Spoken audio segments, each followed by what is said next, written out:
नमस्कार, आप देख रहे हैं द बिहार टॉप। मैं हूं आदेशपुरी।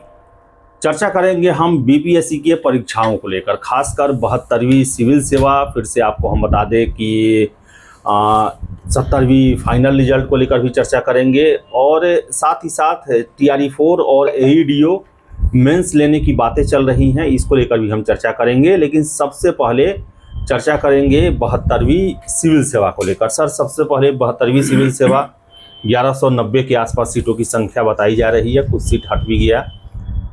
छात्रों को क्या कहेंगे सर? बड़ी बहाली है क्या? स्वर्ण युग का सबसे बड़ा बहाली से आप मान रहे हैं या अंतिम सबसे बड़ा बहाली मान रहे हैं सर? हाँ, ये कहा जा सकता है। मान लीजिए कि बीपीएससी की ये बड़ी बहाली है और मुझे लगता है कि इसके बाद इतने सीटों की संख्या शायद रहे, कम रहे, इतना नहीं रहेगा, क्योंकि धीरे धीरे। और 72वीं को लेकर के 3-4 चीज़ जो अभ्यर्थी को ध्यान में देना है। सबसे पहला चीज़ कि नोटिफिकेशन आ गए हैं, फॉर्म भरा रहे हैं। अपना फॉर्म आप अपने सामने में एक एक कॉलम को देख करके भरिए, क्योंकि बाद में चल करके बहुत सारी अशुद्धियाँ, बहुत सारी कमियाँ आती है, चाहे वो कैफ़े के कारण हो या ऑनलाइन सिस्टम के कारण हो। तो आप फॉर्म पहले भर दीजिए, समय लेकर भरिए। अंतिम समय में सर्वर भी डाउन होते हैं, बहुत तरह के प्रॉब्लम होते हैं। बीपीएससी कोई रियायत भी अब नहीं देता है। बिल्कुल। तो अब कोई समय देता नहीं है, इसलिए इसको जवाबदेही लेकर के पहले जो प्रक्रिया है फॉर्म भरने की, आप उसको भर लीजिए। दूसरा जो बातें हैं कि अभी ई विकल्प इसमें जोड़ा गया है और ई विकल्प अब मुझे लगता है कि बीपीएससी जितने भी परीक्षा लेगी उस सभी में रहेगी। हाँ, सब में कर दिया सब में रहेगी। उसके पीछे लेने के 2 कारण हैं कि मान लीजिए कि अगर आप कोई प्रश्न छोड़ देते थे तो हो सकता था, क्योंकि मानवीय व्यवस्था में हमेशा वो फुल प्रूफ रहेगा, ये कोई कहा नहीं जा सकता। लेकिन पूरी तरह से पारदर्शी बनाने के लिए कि सारा का विकल्प आपका भरा रहे, जिससे किसी भी तरह के उलटफेर या कोई गड़बड़ी होने की संभावना बहुत कम हो। साथ ही साथ जवाबदेही बढ़े। इससे आपके ऊपर में एक अतिरिक्त भार ये हो गया कि जिस प्रश्न को अब आप छोड़ दे रहे थे उसके लिए आपको कम से कम 10 से 15 मिनट का समय अतिरिक्त देना होगा, जो सभी समय में से आपको बचाना होगा, जो आपको टाइम मैनेजमेंट करना है और इन चीज़ों को आपको सीखना है। इसके बाद अगर आप देखेंगे तो 71वीं का जो मेंस हुआ है और 71वीं की जो पीटी हुई है, इन दोनों को स्टैंडर्ड देखते हुए आप 72वीं की तैयारी करें। सर, AEDO का भी तो ध्यान जी रखना होगा सर। बिल्कुल AEDO को भी ध्यान में रखिए। मतलब 71वीं का मेंस, 71वीं का पीटी, AEDO का पीटी जो कैंसिल हो गया है, उसको देखते हुए आप अपने तैयारी का शेड्यूल बनाइए। अगर उसको देखते हुए हमें अगर पूछेंगे तो मैं यही कहूँगा कि आप अपना सबसे पहले NCERT, SCERT, इन सारे एडवांस किताबों को एक बेहतर तरीके से पढ़िए, फास्ट पढ़िए। टेस्ट सीरीज दीजिए, लेकिन टेस्ट पर ही निर्भर मत रहिए, क्योंकि अभी जो विगत कई वर्षों में देखा गया है कि लोग पढ़ाई कम करते हैं, टेस्ट ज़्यादा देते हैं। उनको लगता है कि मैं बार बार टेस्ट दे करके हमारा रिजल्ट हो जाएगा, तो बिल्कुल नहीं। टेस्ट देने से आपका कंसेप्ट नहीं बनेगा। टेस्ट देने से क्वेश्चन हो सकता है बढ़ जाए, फैक्ट बढ़ जाए, और प्रश्न जो पूछने का तरीका है वो प्रश्न आप पहली बार एग्जामिनेशन हॉल में देखेंगे, क्योंकि तरीका बदल जाता है, चैप्टर नहीं बदलेगा। मान लीजिए अकबर से प्रश्न है, आएंगे ही आएंगे, मौलिक अधिकार आएंगे ही आएंगे, तो क्या बदल जाएंगे? तो ट्रेंड बदल जाएंगे। ट्रेंड का मतलब है कि उसको पूछने के तरीके बदल जाएंगे, और तरीके जब बदल जाते हैं तो प्रश्न का अप्रोच बदल जाता है। इसीलिए आप लोग टेस्ट तो लगाइए, लेकिन 100% टेस्ट पर निर्भर नहीं रहिए। आप जो है अपने जो मटेरियल्स हैं, क्लास नोट्स हैं, अच्छा मार्गदर्शन लीजिए।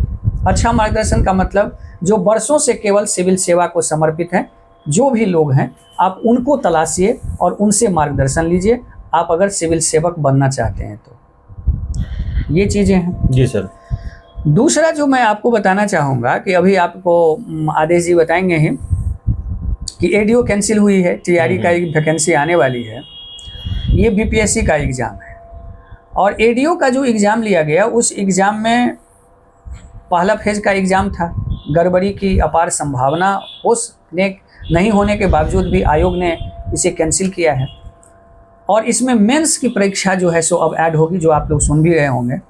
तो मुझे जो पता लगा है कि मेंस आपको सब्जेक्टिव हो सकता है। किसका सर? AEDO का और TRE-4? TRE-4 का भी सब्जेक्टिव हो सकता है। सब्जेक्ट, जैसे कि आप देखेंगे कि 99-94 में जो टीचर की बहाली हुई थी, तो उस समय में भी मेंस हुआ था और सब्जेक्टिव हुआ था, जो मुझे पता है। बाकी तो आप लोग सूचना निकालते हाँ हैं, सर, कल एक आप और शिक्षक confirm बता रहे करेंगे, थे सर, एक और शिक्षक बता रहे थे सर कि उसका मेंस होगा।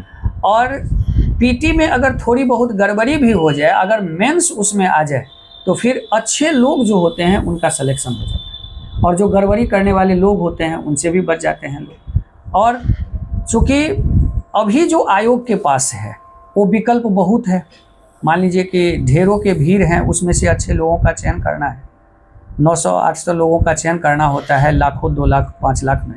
तो निश्चित तौर पर जो प्रक्रिया होगी वो क्या होगी, हमेशा बदलता नहीं रहेगा। सर, छात्र स्वीकार करने को तैयार नहीं है। जो टीआरई के छात्र हैं उनका कहना है कि नहीं, जिस तरह चल रहा है वैसे ही चलना चाहिए। देखिए, होता क्या है कि कई बार हम व्यवस्था से, जो व्यवस्था में रहते हैं, हम उसमें कंफर्ट हो जाते हैं, और हम वहाँ से आपको कंफर्ट जोन से बाहर नहीं निकलना चाहते हैं, जबकि ये सोचना चाहिए कि कोई भी नई व्यवस्था आपके अच्छे के लिए है।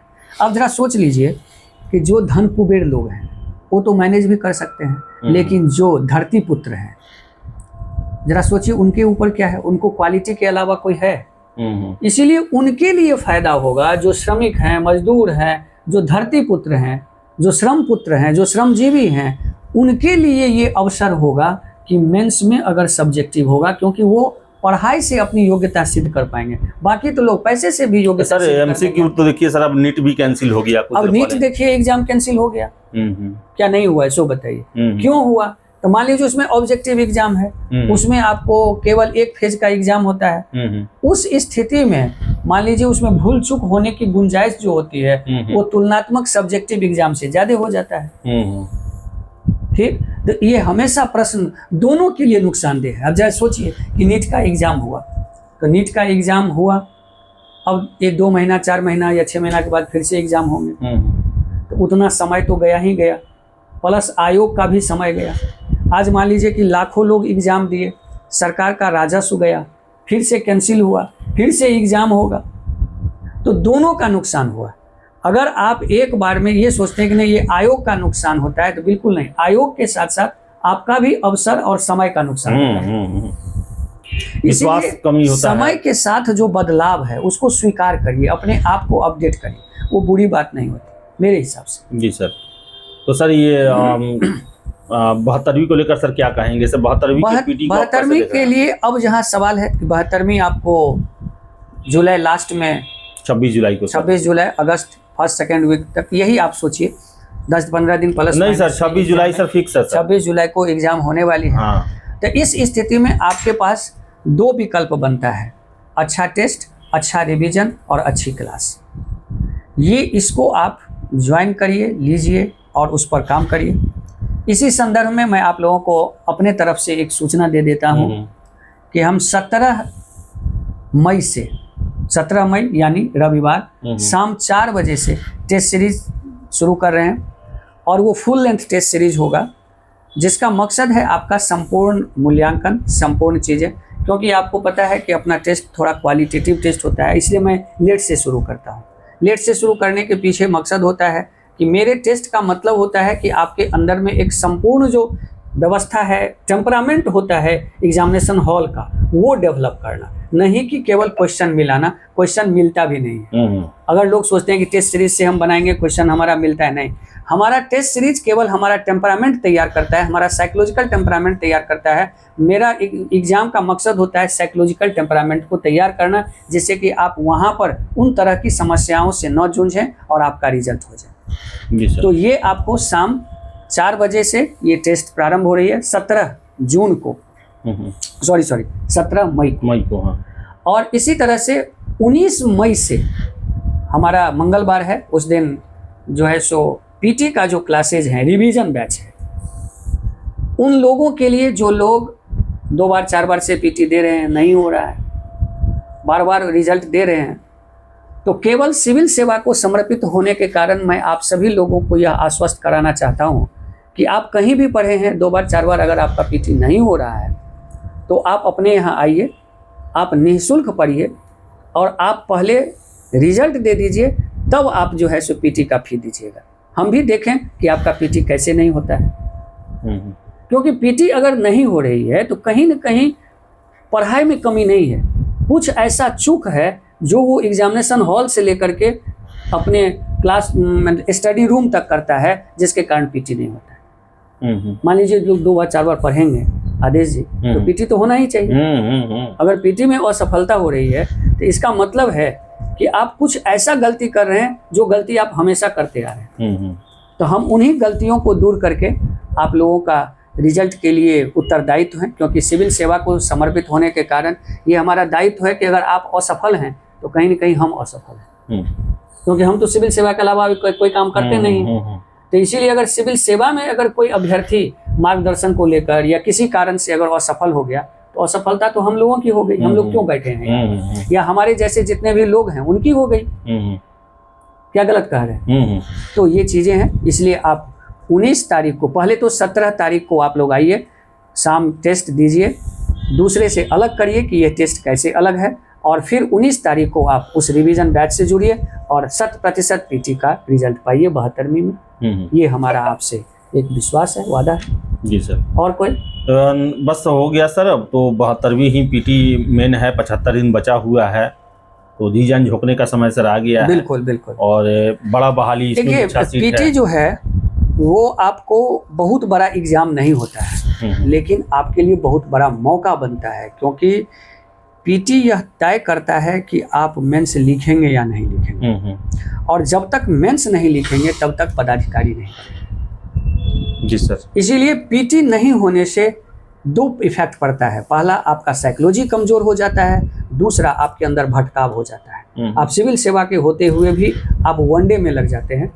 वो भी एक एग्जाम है, लेकिन सबकी अपनी एक तरीका है, तो ये हो जाता है। इसलिए आप सिविल सेवा को समर्पित अगर हैं तो हम यही कहेंगे कि आप समर्पित तरीके से, जिस तरह से बीपीएससी की मांग है उसके अनुरूप तैयारी करिए। बीपीएससी कभी ऑफ राइडिंग नहीं करता है, वो ऑन राइडिंग करता है, ये आपको सीखना है। चलिए सर, बहुत बहुत धन्यवाद। और बता दें आपको कि 72वीं सिविल सेवा के लिए लग जाइए, 75-80 दिन बचा हुआ है। इसके साथ साथ आपको बता दें कि सर का कहना है कि एडीओ और TRE4 मेंस तो होगा ही, और मेंस सब्जेक्टिव होने के ज़्यादा चांस है।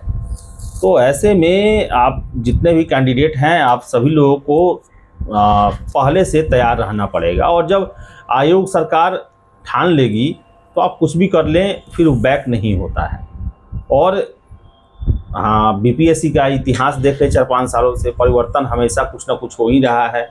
तो मेंस और खासकर जो अभी नीट का मामला हुआ है, वो मेंस लेने का जो दावा है बीपीएससी को, इसको और प्रमोट करेगी कि भाई जब पूरे देश लेवल पर नीट के एग्ज़ाम को हम अछूता नहीं रख पा रहे हैं माफियाओं से, तो फिर बिहार तो खैर राजधानी ही है माफियाओं की, यहाँ पर हम कैसे इसे रोक पाएंगे। तो मेंस होना पक्का है, और सब्जेक्टिव को लेकर भी सर कह रहे हैं, तो उधर भी आपको ध्यान देना पड़ेगा। तो चलिए, इस वीडियो में इतना ही। वीडियो पसंद आया लाइक शेयर करें, हमारे चैनल द बिहार टॉप को सब्सक्राइब जरूर कर लें। धन्यवाद।